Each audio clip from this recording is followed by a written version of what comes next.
마르지 않는 샘, 아낌없이 주는 나무, 새날을 시작하는 광주 다일교회 교우들과 믿음의 벗들께 주님의 사랑을 전합니다. 오늘은 2026년 1월 20일 화요일입니다.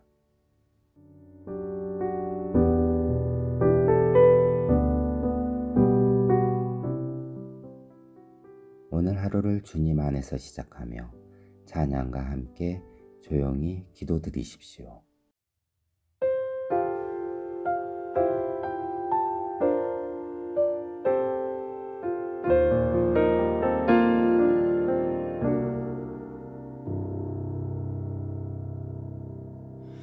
주 안에 있는 나에게 딴 근심이 있으랴.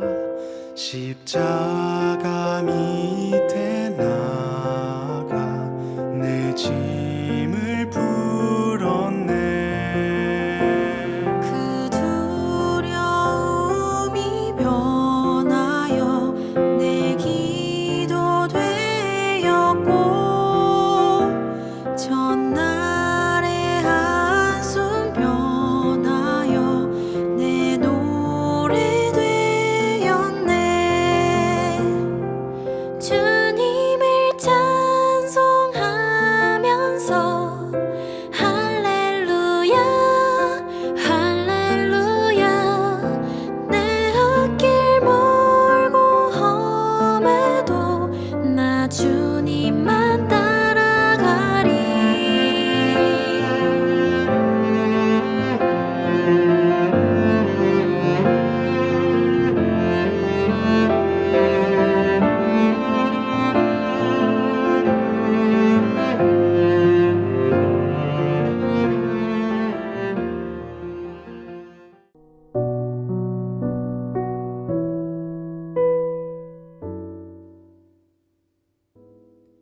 오늘의 성서 일과입니다.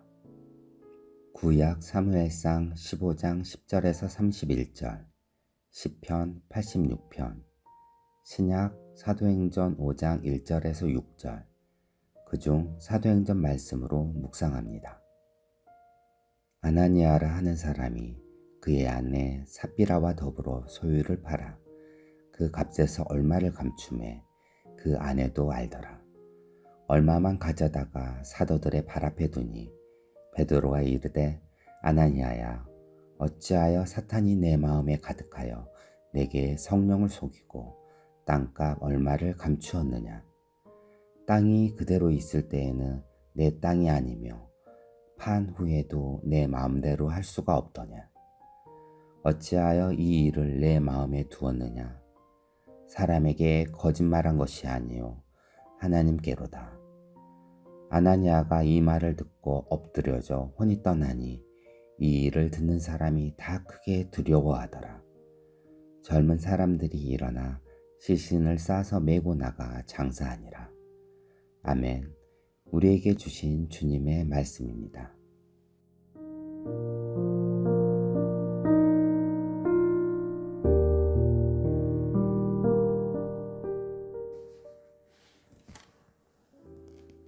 오늘의 본문은 앞의 사도행전 4장과 연결되는 본문입니다. 예루살렘 교회는 인생의 말년에 순례로 왔다가 정착하게 된 가난한 사람들이 모이게 되었습니다. 교회는 이런 가난한 사람들을 위해서 음식을 주었지만 돈이 많이 모자란 상황이었습니다. 이러한 상황에서 바나바라는 사람이 자신의 밭을 팔아서 사도들 앞에 두었습니다. 그리고 예루살렘 교회에 있는 많은 사람들이 바나바를 칭찬했습니다. 바나바가 자신의 재산을 팔고 교회에 바친 일이 은혜가 되기도 하고 도전이 되기도 하였습니다. 바나바가 한 일에 도전을 받은 사람이 아나니아였습니다. 아나니아는 바나바의 신앙적인 도전을 따라서 자신의 밭을 돈으로 바꾸었습니다. 그리고 바꾼 돈을 가지고 교회에 갔습니다. 그리고 자신이 밭을 판 모든 돈을 가지고 왔다고 거짓말을 했습니다. 그러자 베드로는 아나니아를 향해서 왜 성령을 속였느냐고 꾸짖습니다. 베드로는 아나니아가 돈을 교회에 가져온 일을 지적하지 않습니다. 베드로는 아나니아가 사람들에게 거짓말한 것이 아니라 하나님께 거짓말하였다고 꾸짖고 있습니다. 그러자 아나니아가 죽임을 당했습니다. 그리고 이 사실을 모르고 삽비라가 찾아왔습니다. 베드로는 삽비라에게 묻습니다. 삽비라야, 땅 판값이 이게 전부냐? 그러자 삽비라가 대답합니다. 네, 그렇습니다. 베드로는 삽비라의 이야기를 듣고 그를 심히 꾸짖습니다. 그러자 삽비라도 죽임을 당합니다. 이 이야기가 오늘의 본문이 들어있는 이야기 단락입니다. 저는 이 이야기 안에서 두 가지를 생각해 보았습니다. 첫 번째 메시지는 성령이 함께하는 공동체에도 사탄이 틈을 탄다입니다. 초대교회 공동체는 성령이 충만한 공동체였습니다. 성령이 충만한 교회는 은혜가 가득하고 충만할 것 같았습니다. 그런데 오히려 그런 상황에서 사탄이 틈을 타고 초대교회에 들어왔습니다. 성령이 충만하다고 하여서 사탄이 우리를 공격하지 않는 것은 아닙니다. 오히려 성령이 충만할수록 사탄이 틈을 더 파고드는 것 같습니다.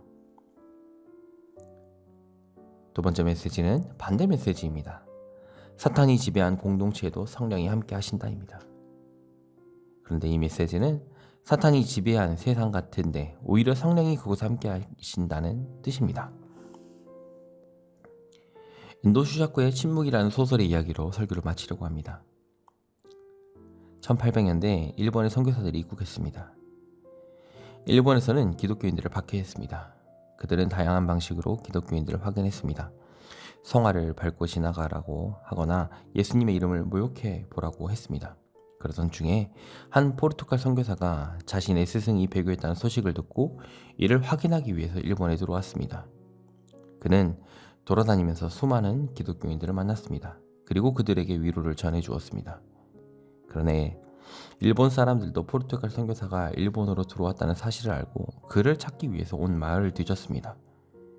그리고 그들은 일본인 기독교인들을 죽였습니다. 이 모든 과정을 본 포르투갈 선교사는 기도했습니다. 하나님은 포르투갈 선교사의 기도에 응답하지 않으셨습니다. 그리고 지속적으로 선교사는 기도했고 하나님은 침묵했습니다. 결국 포르투갈 선교사가 일본 사람들에게 발각되었습니다. 그리고 일본 사람들은 선교사에게 성화를 밟고 지나가라고, 그러면 너를 살려주겠다고, 다른 기독교인들로 살려주겠다고 제안합니다. 선교사는 도저히 밟지 못하고 있었습니다. 그런데 그 순간 하나님께서 포르투갈 선교사에게 응답합니다. 어서 나를 밟고 지나가라. 너의 고통을 내가 안다. 밟아라. 그러면서 이 이야기가 마치게 됩니다. 사탄이 지배하는 곳에 성령이 함께 하십니다.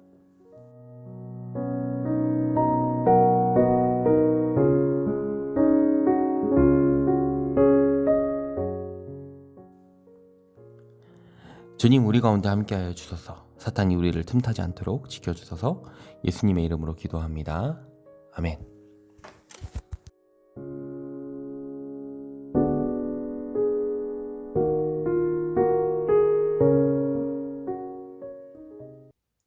길 건너편에서 월터 브루그만.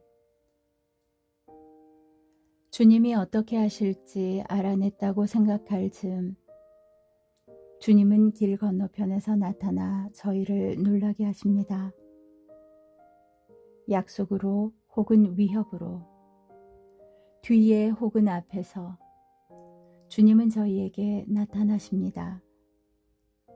주님과 겨루려 할 때마다 주님은 저희를 이기십니다. 그래서 간구합니다.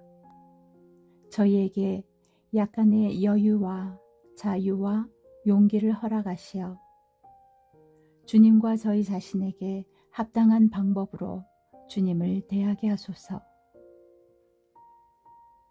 완벽한 겸손을 보여주셨던 그분, 그로 인해 하나님께서 지극히 높은 이름을 주셨던 그분, 그분의 이름으로 기도합니다. 지혜와 자유를 저희에게 허락하시어 나중된 자가 먼저 되고 먼저 된 자가 나중되는 이 세상에서 가장 잘 사는 방법을 알게 하소서. 아멘.